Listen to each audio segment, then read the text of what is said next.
आपका यूनिक प्रज्ञान यूट्यूब परिवार में हार्दिक स्वागत है, वंदन है, अभिनंदन। प्यारे साथियों, पाठचर्या होने वाली है काफी महत्वपूर्ण, क्योंकि अगर आप टीजीटी, पीजीटी, जीआईसी, प्रवक्ता, एलटी ग्रेड आदि विभिन्न प्रतियोगी परीक्षाओं की तैयारी कर रहे हैं तो आपके लिए प्रैक्टिस सेट होने वाला है काफी लाभकारी। इस प्रैक्टिस सेट को हल करना प्रारंभ करें इससे पूर्व अगर वीडियो को पहली बार देख रहे हैं अथवा चैनल पर नए हैं तो कृपया चैनल को सब्सक्राइब कर लें और बगल में बने हुए बेल आइकन से ऑल बटन को प्रेस करें, जिससे कि आने वाले नए वीडियो नोटिफिकेशन आपको सबसे पहले मिल सके। तो बिना समय गंवाए प्रारंभ करेंगे पाठचर्या और देखेंगे पाठचर्या का पहला प्रश्न। काल की अकरुण भ्रिकुटी विलास तुम्हारा ही परिहास नामक पंक्ति पंत की किस कविता का अंश है? इसका आपको जवाब बताना है और इसका जवाब हो जाएगा परिवर्तन। विकल्प ए इसका राइट आंसर। अगला प्रश्न है कि अब पहुंची चपला बीच धार छिप गया चांदनी का करार पंक्ति सुमित्रा नंदन पंक्त की किस कविता का अंश है? इसका आपको जवाब बताना। अब पहुंची चपला बीच धार छिप गया चांदनी का कगार, यह पंक्तियां सुमित्रा नंदन पंत द्वारा लिखी गई नौका विहार से अवतरित पंक्तियां हैं।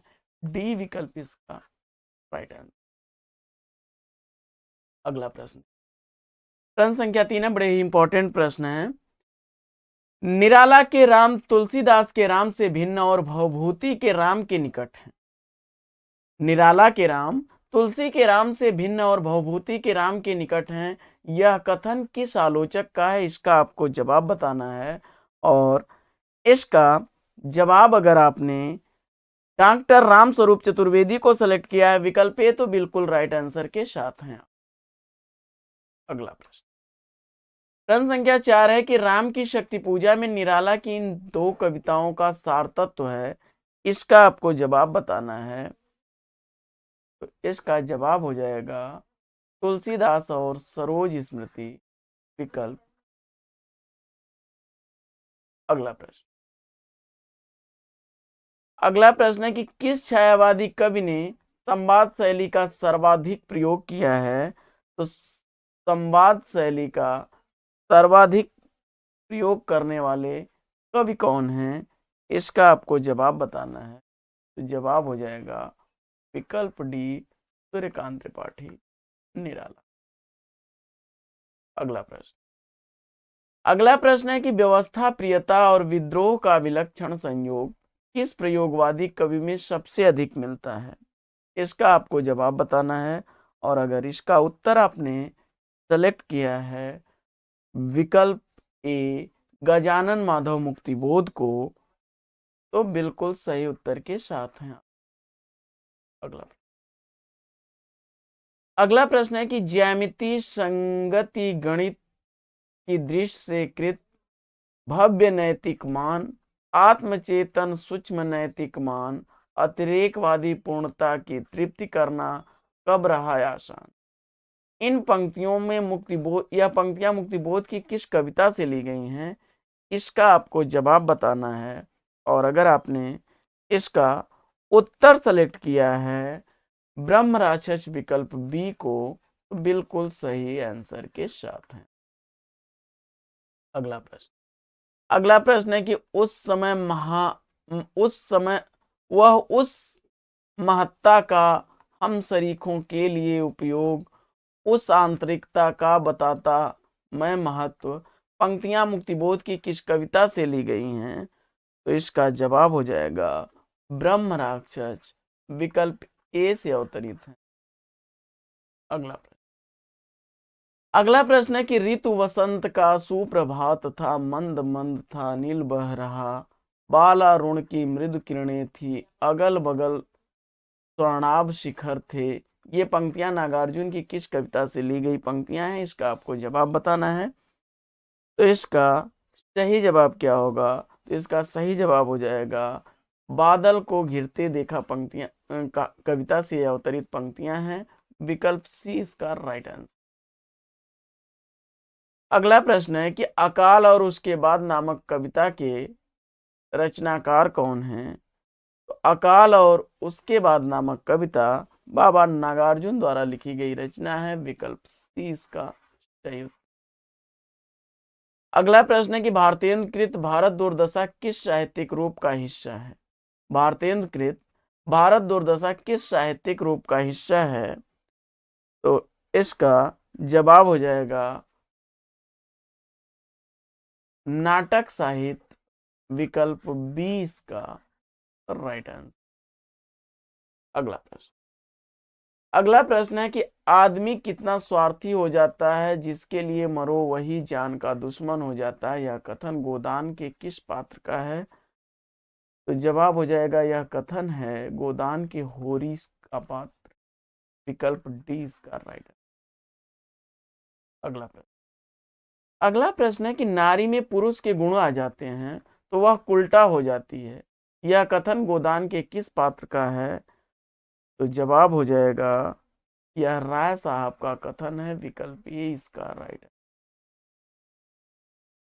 अगला प्रश्न है कि जो अपनी जान खपाते हैं उनका हक उन लोगों से ज्यादा है जो केवल रुपया लगाते हैं, यह कथन गोदान के किस पात्र द्वारा कहा गया है? तो इसका जवाब हो जाएगा विकल्प सी मालती। अगला प्रश्न है कि पवित्रता की माप है मलिनता, सुख का आलोचक है दुख, पुण्य की कसौटी है पाप, यह कथन स्कंदगुप्त नाटक के किस पात्र का है? इसका आपको जवाब बताना है और अगर इसका जवाब आपने देवसेना को सेलेक्ट किया, विकल्प बी बिल्कुल राइट आंसर। अगला प्रश्न है कि मनुष्य अपूर्ण है इसलिए सत्य का विकास जो उसके द्वारा होता है अपूर्ण होता है, यही विकास का रहस्य है, यह कथन स्कंदगुप्त नाटक के किस पात्र का है? और आपने उत्तर में बताया प्रख्यात कीर्ति, विकल्प ए, तो बिल्कुल सही उत्तर है। अगला प्रश्न है कि जिस हृदय में अखंड वेग है, तीव्र तृष्णा से पूर्ण है, जो कृतज्ञता और क्रूरताओं का भंडार है और जो अपने सुख अपनी तृप्ति के लिए संसार में सब कुछ करने को प्रस्तुत है, उसकी मनुष्यता से क्या संबंध है? यह कथन स्कंदगुप्त नाटक के किस पात्र का है? तो इसका जवाब हो जाएगा विकल्प सी मुदगल। अगला प्रश्न है कि विश्व प्रेम सर्वभूत हित कामना परम धर्म है, परंतु इसका यह अर्थ नहीं हो सकता कि अपने पर प्रेम न हो, यह कथन स्कंदगुप्त नाटक के किस पात्र का है? तो जवाब हो जाएगा जयमाला का, विकल्प डी इसका राइट है। अगला प्रश्न है कि मनुष्य के आचरण के प्रवर्तक भाव या मनोविकार ही होते हैं, बुद्धि नहीं, यह कथन किसका है? तो मनुष्य के आचरण के प्रवर्तक भाव या मनोविकार होते हैं, बुद्धि नहीं, यह कथन है आचार्य रामचंद्र शुक्ल जी का, बी विकल्प राइट आंसर। अगला प्रश्न है कि रस मीमांसा रस सिद्धांत पुस्तक के लेखक कौन है? इसका आपको जवाब बताना है। तो इसका उत्तर हो जाएगा रस मीमांसा कृति के लेखक हैं आचार्य रामचंद्र शुक्ल, विकल्प डी इसका राइट आंसर। प्रश्न संख्या 21 है कि यह युग यानी भारतेंदु बच्चे के समान हंसता खेलता आया था, जिसमें बच्चों की सी निश्चलता, खड़पन और सरलता और तन्मयता थी, यह कथन किस आलोचक का है? तो जवाब हो जाएगा विकल्प ए इसका राइट आंसर हो जाएगा आचार्य रामचंद्र। अगला प्रश्न है कि मनुष्य से बड़ा है उसका विश्वास और उसका ही रचा हुआ विधान, अपने विश्वास और विधान के सम्मुख ही मनुष्य विवस्था का अनुभव करता है और स्वयं ही उसे बदल भी देता है, यह कथन किस उपन्यासकार का लिखा हुआ है? तो इसका जवाब हो जाएगा भगवती चरण वर्मा, विकल्प बी इसका राइट आंसर। अगला प्रश्न है अपने अतीत का मनन और मंथन हम भविष्य के लिए संकेत पाने के प्रयोजन से करते हैं, यह कथन किस उपन्यासकार का है? तो जवाब हो जाएगा इसका विकल्प बी यशपाल। ई विकल्प इसका राइट आंसर। अगला प्रश्न है कि इनमें फूल भी है और सूल भी, धूल भी है, गुलाब भी, कीचड़ भी है, चंदन भी, सुंदरता भी है, कुरूपता भी, मैं किसी से दामन बचाकर निकल नहीं पाया, यह कथन किस उपन्यासकार का है? तो जवाब हो जाएगा फणीश्वर नाथ रेणु का, विकल्प सी इसका राइट आंसर। अगला प्रश्न है, रिक्त स्थान में आपको बताना है कि अधरक मधु जब चाखन कान, तोहर शपथ में किछ यदि जान, ये पंक्तियां किस उपन्यास का अंश हैं? तो जवाब हो जाएगा यह पंक्तियां ली गई हैं मैला आंचल उपन्यास से, फणीश्वर नाथ रेणु इसके रचनाकार हैं, विकल्प 20 का राइट आंसर। अगला प्रश्न, कहानी सदैव से जीवन का एक विशेष अंग रही है, यह कथन किसका है? तो जवाब हो जाएगा मुंशी प्रेमचंद्र का यह कथन है, डी विकल्प इसका राइट आंसर। अगला प्रश्न है कि गल्पकार अपनी रचनाओं को जिस सांचे में चाहे ढाल सकता है, किसी दशा में भी वह उस सत्य की अवहेलना नहीं कर सकता जो जीवन सत्य कहलाता है, यह वक्तव्य किस कहानीकार का है? और अगर इसका उत्तर आपने सेलेक्ट किया है मुंशी प्रेमचंद्र को, तो बिल्कुल राइट आंसर। अगला प्रश्न है कि प्रेमचंद की कहानी सदगत के दो पात्र कौन कौन से हैं? तो सदगत कहानी के पात्र आपको बताना है दुखी और झुरिया, विकल्प ए इसका राइट आंसर। अगला प्रश्न है कि प्रेमचंद की कहानी दूध का दाम के दो पात्र कौन कौन से हैं? प्रेमचंद द्वारा लिखी गई कहानी दूध का दाम के पात्र इसमें हो जाएंगे मूलिया और पन्ना, विकल्प बी। अगला प्रश्न है कि मुफ्त का यश नामक कहानी के रचनाकार कौन है? तो मुफ्त का यश नामक जो कहानी है यह लिखी गई है मुंशी प्रेमचंद द्वारा, विकल्प 30 का सही उत्तर। प्रश्न संख्या 31 है कि राजा निर्बंसिया कहानी का महत्व उसके शिल्प विधान की श्रेष्ठता को लेकर है, इस कहानी के निर्माणकर्ता कौन है? और अगर उत्तर में आपने बता दिया कमलेश्वर, तो बिल्कुल राइट आंसर। अगला प्रश्न, सभ्यता कोई और चीज है, उसका देह से इतना संबंध नहीं जितना मन से है, यह कथन प्रेमचंद की किस कहानी का अंश है? तो जवाब हो जाएगा विकल्प डी सभ्यता का रहस्य, डी विकल्प।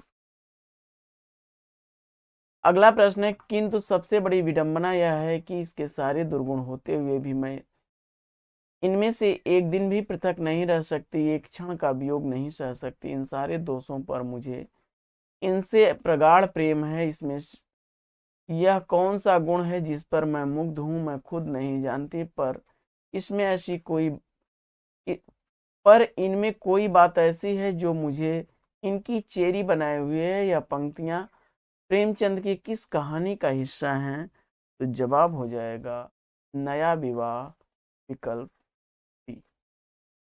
अगला प्रश्न है कि खड़ी बोली का अरबी फारसी में रूप क्या होगा? खड़ी बोली का अरबी फारसी में रूप आपको बताना है, और अगर उत्तर में आपने सेलेक्ट किया उर्दू भाषा, विकल्प सी, तो बिल्कुल राइट आंसर। अगला प्रश्न है कि हिंदी भाषा का पहला समाचार पत्र उदंत मार्तंड किस सन में प्रकाशित हुआ था? इसका आपको जवाब बताना है, और इसका राइट आंसर क्या बनेगा? विकल्प बी 1826 ईस्वी सही उत्तर। अगला प्रश्न है कि हिंदी के किस समाचार पत्र में खड़ी बोली को मध्य देशी भाषा कहा गया है? इसका आपको जवाब बताना है, और इसका उत्तर अगर आपने सेलेक्ट किया विकल्प डी उदंत मार्तंड, तो बिल्कुल राइट आंसर। अगला प्रश्न है कि गाथा गाहा कहने से किस लोक प्रचलित काव्य भाषा का बोध होता है? इसका आपको जवाब बताना है, तो इसका राइट आंसर क्या होगा? विकल्प बी प्राकृत। अगला प्रश्न है कि दूहा कहने से किस लोक प्रचलित काव्य भाषा का बोध होता है? तो इसका सही उत्तर क्या होगा? अपभ्रंश भाषा, विकल्प सी इसका राइट आंसर। अगला प्रश्न है कि सिद्धों की उद्गृत रचनाओं की काव्य भाषा क्या है? तो इसका जवाब हो जाएगा विकल्प ए, पुरानी हिंदी। अगला प्रश्न है कि अपभ्रंश भाषा के प्रथम व्याकरणाचार्य कौन थे? इसका आपको जवाब बताना है। तो इसका सही उत्तर क्या बनेगा? विकल्प सी, हेमचंद्र। अगला प्रश्न है कि जो जीर्ण शासन भाष्यु तो मई कहूं सार, जो पालई सही भा करी तो सरी पावई पार, इस दोहा के रचनाकार का नाम क्या है? तो इसका जवाब हो जाएगा विकल्प बी, देवसेन। अगला प्रश्न है कि प्रादेशिक बोलियों के साथ ब्रज या मध्य देश की भाषा का आश्रय लेकर एक सामान्य साहित्यिक भाषा स्वीकृत हुई जिसे चारणों ने नाम दिया था। तो जवाब हो जाएगा पिंगल भाषा, विकल्प बी इसका राइट आंसर। अगला प्रश्न है कि अपभ्रंश के योग से राजस्थानी भाषा के साहित्यिक रूप बना उसे क्या कहा? अपभ्रंश के योग से राजस्थानी भाषा का जो साहित्यिक रूप बना था उसे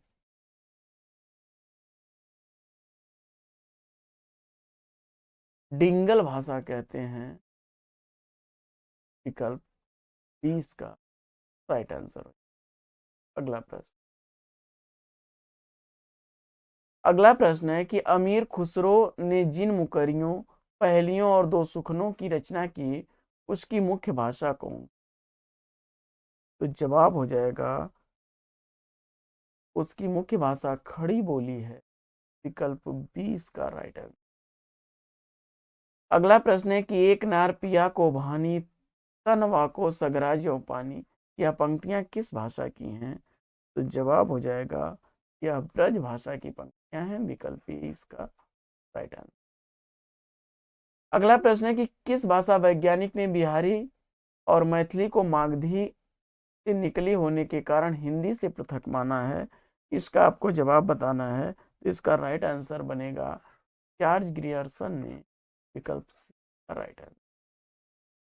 अगला प्रश्न है कि देवनागरी लिपि को राष्ट्र लिपि के रूप में कब स्वीकार किया गया था? तो इसका सही उत्तर क्या बनेगा? 14 सितंबर 1949 ईस्वी, विकल्प ए इसका राइट आंसर। अगला प्रश्न है कि रानी केतकी की कहानी की भाषा को क्या कहा जाता है? तो रानी केतकी की कहानी की जो भाषा है उसको हिंदुस्तानी भाषा कहते हैं, विकल्प 20 की राइट आंसर।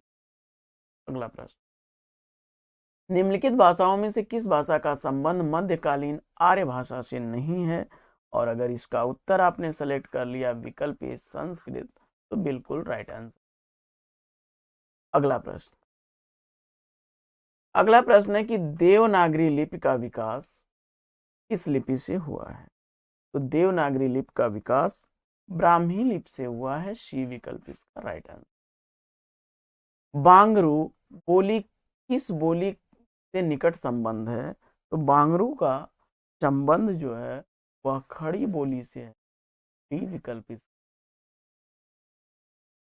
अगला प्रश्न है कि मध्यकालीन भारतीय आर्य भाषाओं का स्थिति काल क्या रहा है? और अगर आपने उत्तर में सेलेक्ट किया 5000 ईसा पूर्व से 1000 ईस्वी तक, विकल्प डी बिल्कुल सही जवाब है। अगला प्रश्न है कि प्राचीन देश भाषा पूर्व अपभ्रंश को अपभ्रंश तथा परवर्ती अर्थात अग्रसरीभूत अपभ्रंश को अवहट किस भाषा वैज्ञानिक ने कहा है? तो इसका जवाब हो जाएगा डॉक्टर सुनीति कुमार चटर्जी ने, विकल्प सी इसका राइट आंसर। अगला प्रश्न है कि अर्धमागधी अपभ्रंश से इसमें से किस बोली का विकास हुआ है? और उत्तर में आपने सेलेक्ट किया पूर्वी हिंदी, विकल्प डी, तो बिल्कुल सही उत्तर। अगला प्रश्न है कि हिंदी भाषा के इतिहास को प्रायः कितने कालखंडों में वर्गीकृत किया गया है? इसका आपको जवाब बताना है। और अगर आपने हिंदी भाषा के इतिहास को प्रायः देखा जाए तो 3 कालखंडों में विभक्त किया गया है। विकल्प ए इसका राइट आंसर। कामता प्रसाद गुरु का हिंदी व्याकरण विषयक ग्रंथ जो नागरी पिचारणी सभा काशी द्वारा प्रकाशित हुआ था उसका नाम क्या था? तो जवाब इसका हो जाएगा विकल्प इसमें सी हिंदी व्याकरण। अगला प्रश्न है कि डॉक्टर भोलानाथ तिवारी ने साहित्यिक भाषा अवधि के विकास को कितने कालों में विभाजित किया है? और आपने उत्तर बताया 3, तो बिल्कुल राइट आंसर। अगला प्रश्न है कि देवनागरी लिपि है, तो देवनागरी लिपि जो है वह सिंबॉलिक है। विकल्प सी इसका राइट आंसर। अगला प्रश्न है कि मध्यकालीन भारतीय आर्य भाषाओं में कितने प्रकार के लिंग प्रयोग में रहे हैं? तो जवाब हो जाएगा 2। विकल्प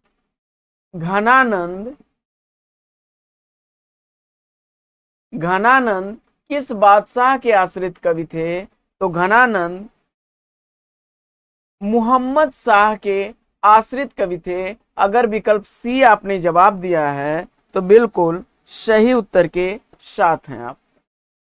आइए बढ़ते हैं अगले प्रश्न की तरफ।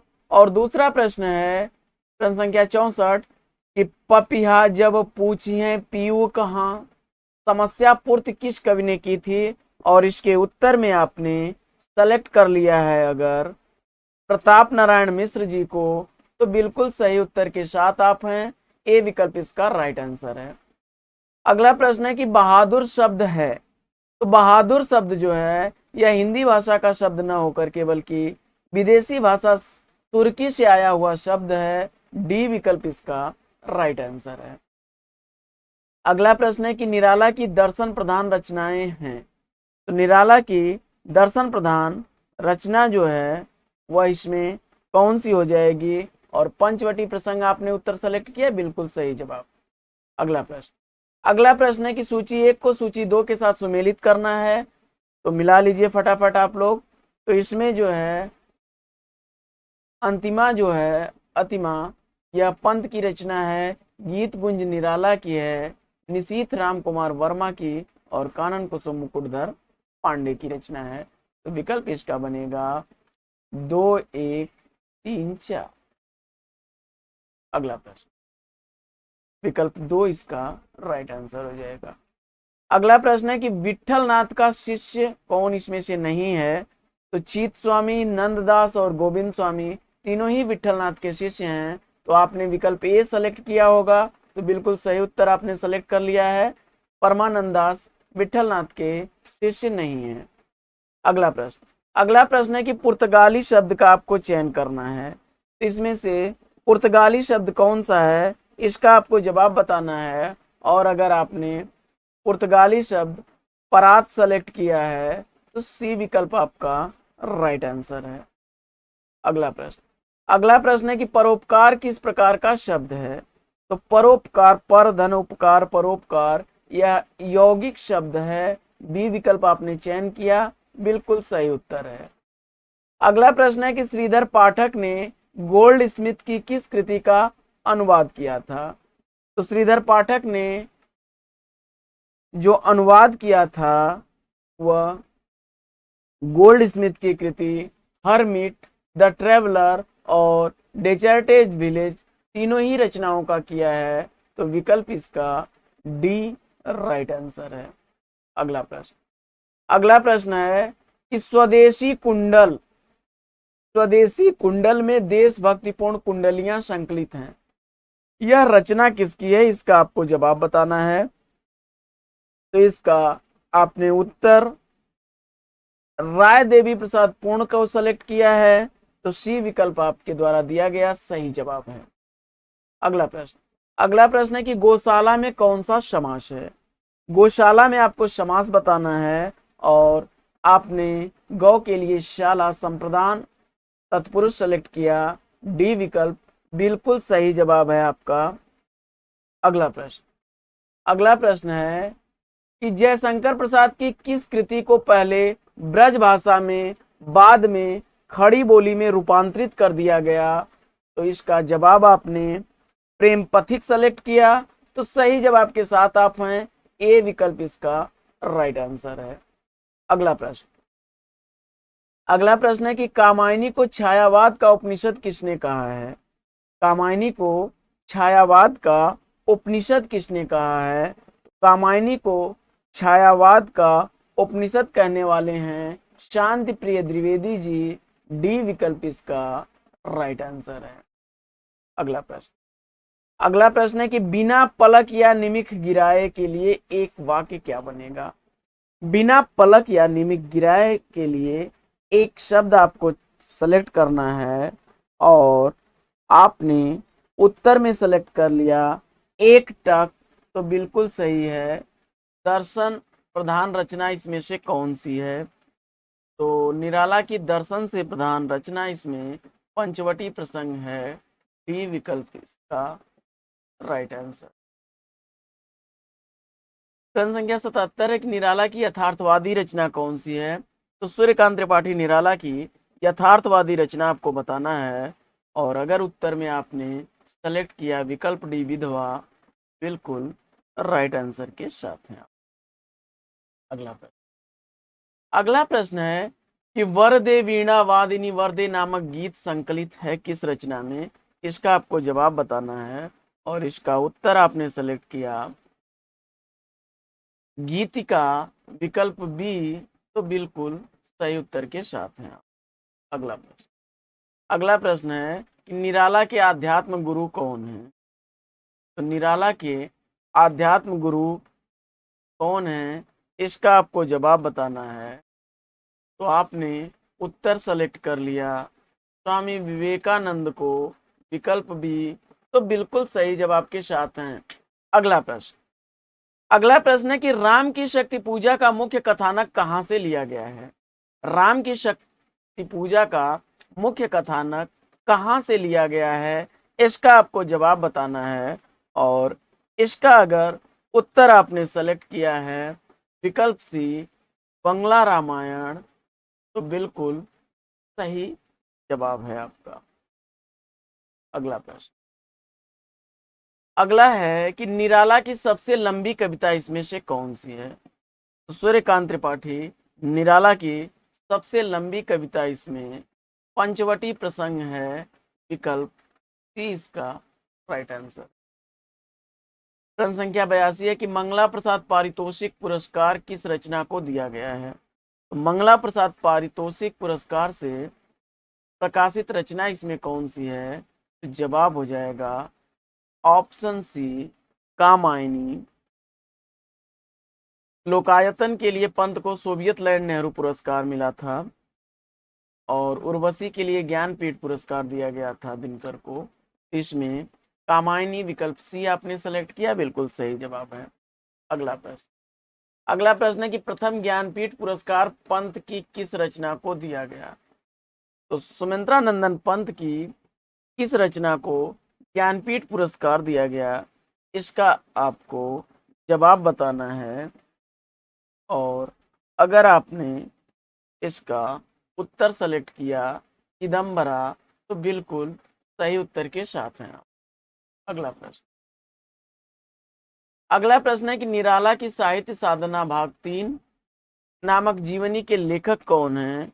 और आपने उत्तर बताया रामविलास शर्मा जी को, तो बिल्कुल सही उत्तर के साथ हैं आप। अगला प्रश्न, अगला प्रश्न है कि निराला की अंतिम कविता कौन सी मानी जाती है? तो फटाफट आंसर करिए, और अगर आपने उत्तर में चुना है इसमें से कोई नहीं, तो बिल्कुल सही उत्तर के साथ हैं। अगला प्रश्न है कि राम की शक्ति पूजा नामक कविता संकलित है, तो किस काव्य संग्रह में संकलित है, इसका आपको जवाब बताना है, और आपने अनामिका सेलेक्ट किया विकल्प सी, तो सही उत्तर के साथ हैं आप। अगला प्रश्न, अगला प्रश्न है कि पंत की किस रचना को साहित्य अकादमी पुरस्कार दिया गया? तो सुमित्रानंदन पंत की साहित्य अकादमी पुरस्कार से सम्मानित रचना है युगवाणी। विकल्प इसका सही उत्तर। अगला प्रश्न, अगला प्रश्न है कि निराला की छायावादी रचना इसमें से कौन सी नहीं है। तो सूर्यकांत त्रिपाठी निराला की छायावादी रचना इसमें से कौन सी नहीं है, इसका आपको जवाब बताना है। तो इसमें जवाब हो जाएगा आपका विकल्प डी, कुकुर कुत्ता। अगला प्रश्न है कि किस कवि को शब्द शिल्पी कहा जाता है। तो शब्द शिल्पी उपनाम से जाने जाने वाले कवि कौन है, इसका आपको जवाब बताना है। और उत्तर में आपने सेलेक्ट किया सुमित्रानंदन पंत को, बिल्कुल सही जवाब है आप। अगला प्रश्न, रूपाब नामक पत्रिका का संपादन किस कवि ने किया। तो रूपाब नामक पत्रिका का संपादन किस कवि ने किया है। अगर उत्तर में आपने सेलेक्ट कर लिया है इसका सुमित्रानंदन पंत जी को, विकल्प बी, तो बिल्कुल राइट आंसर है आपका।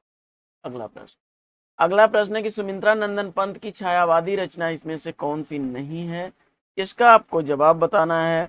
और उत्तर में आपने सेलेक्ट किया विकल्प डी, वाणी, तो बिल्कुल राइट आंसर।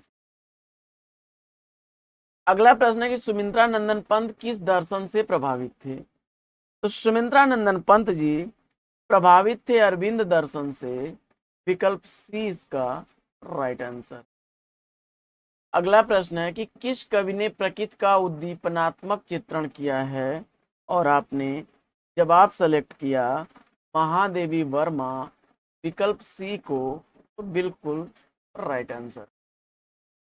अगला प्रश्न है कि महादेवी वर्मा की पहली रचना मानी जाती है। तो महादेवी वर्मा की पहली रचना मानी जाती है इसमें से निहार, विकल्प सी, बिल्कुल राइट आंसर। प्रश्न संख्या 95 है कि अंतिमा काव्य रचना किसकी है। अतिमा किसकी काव्य रचना है। और अगर उत्तर में आपने सुमित्रानंदन पंत विकल्प बी को चुना, तो बिल्कुल राइट आंसर है आपका। अगला प्रश्न है कि सोवियत लैंड नेहरू पुरस्कार किस रचना पर मिला है। तो सोवियत लैंड नेहरू पुरस्कार मिला है लोकायतन कृति के लिए, बी विकल्प इसका राइट आंसर। अगला प्रश्न है कि किस कवि को काव्य में सर्वाधिक गहराई पाई जाती है। किस कवि के काव्य में सर्वाधिक गहराई पाई जाती है। तो उत्तर इसका क्या बनेगा, विकल्प महादेवी वर्मा आपने सेलेक्ट किया है, तो बिल्कुल राइट आंसर है आपका। अगला प्रश्न, यामा में संकलित कौन सी रचना इसमें से नहीं है। यामा में संकलित कौन सी रचना नहीं है, इसका आपको जवाब बताना है। और अगर इसका उत्तर आपने दीप शिखा विकल्प ए चुना है, तो बिल्कुल सही उत्तर के साथ है। अगला प्रश्न, अग्निरेखा कविता संग्रह किस कवि का है। अग्निरेखा कविता संग्रह के रचनाकार कौन है, इसका आपको जवाब बताना है। और उत्तर में आपने महादेवी वर्मा को सेलेक्ट किया, तो बिल्कुल सही उत्तर के साथ हैं। अगला प्रश्न, महादेवी वर्मा की किस रचना में ऋग्वेद के मंत्रों का काव्यानुवाद है। तो महादेवी वर्मा की वह कौन सी रचना है जिसमें ऋग्वेद के मंत्रों का काव्यानुवाद किया गया है। और आपने यामा सेलेक्ट किया विकल्प ए को, तो राइट आंसर है आपका। अगला प्रश्न है कि छायावाद की प्रतिनिधि रचना इसमें से कौन सी मानी जाती है। और आपने उत्तर सेलेक्ट किया विकल्प बी, यामा को, तो बिल्कुल सही उत्तर के साथ हैं आप।